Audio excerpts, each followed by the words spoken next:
मराठी व्याकरणामध्ये मराठी विभक्तीचे 8 प्रकार असतात. पहिला प्रकार आहे प्रथमा विभक्ती. तक्त्यात दिल्यानुसार एकवचन प्रत्यय याच्यात राहत नाही, अनेक वचन प्रत्ययामध्येही याच्यात राहत नाही.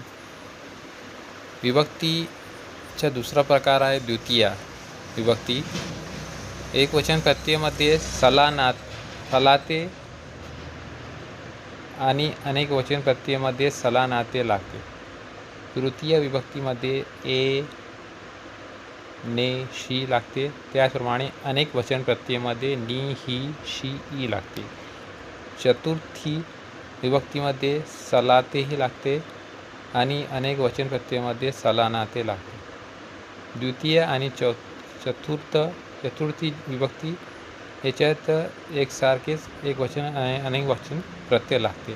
पंचमी विभक्तीमध्ये हून आणि ऊन हे लागते. अनेक वचन प्रत्ययामध्ये ऊन आणि होऊन हे लागते. षष्टीमध्ये चा, ची, चे आणि अनेक वचनमध्ये चा, ची, चे. त्यानंतर सप्तमी एक वचन प्रत्ययामध्ये त, ई, आ लागते. तर अनेक वचन प्रत्ययामध्ये त, ई, आ ही लागते. संबोधन विभक्तीमध्ये प्रत्यय नाही, अनेक वचन प्रत्ययामध्ये नो लागते. विभक्तीचे प्रकार आता उदाहरणाद्वारे समजूया. प्रथम विभक्तीमध्ये उदाहरणार्थ राम अभ्यास करतो. स्पष्टीकरण: या वाक्यात राम हा कर्ता आहे आणि त्याला कोणताही प्रत्यय लावलेला नाही.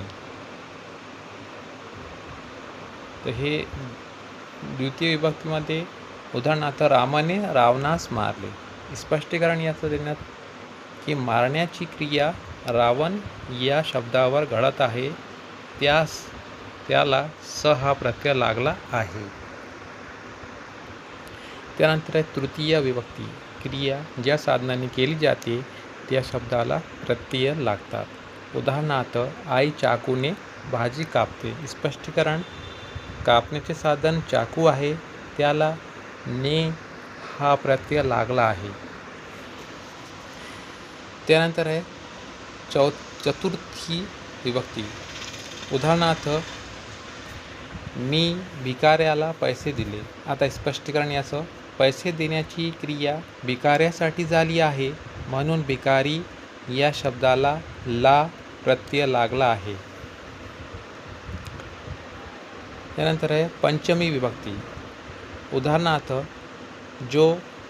तो आज गावाहून आलेला आहे. स्पष्टीकरण: गावातून बाहेर पडण्याचा किंवा दुराव्याचा बोध होतो, म्हणून गाव शब्दाला हून प्रत्यय लागला आहे. त्यानंतर आहे षष्ठी विभक्ती.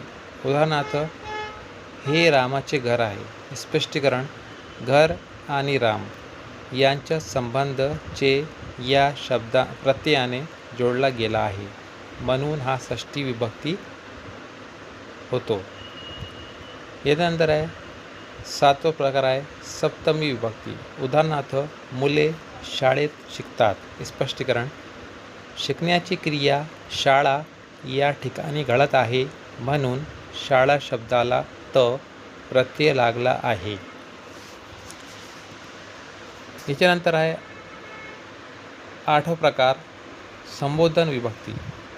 कोणाला तरी हाक मारताना किंवा उद्देशून बोलताना याचा वापर होतो. उदाहरणार्थ मुलांनो शांत बसा. स्पष्टीकरण: अनेक मुलांना हाक मारली आहे, म्हणून मुले या शब्दाला नो हा प्रत्यय लागला आहे.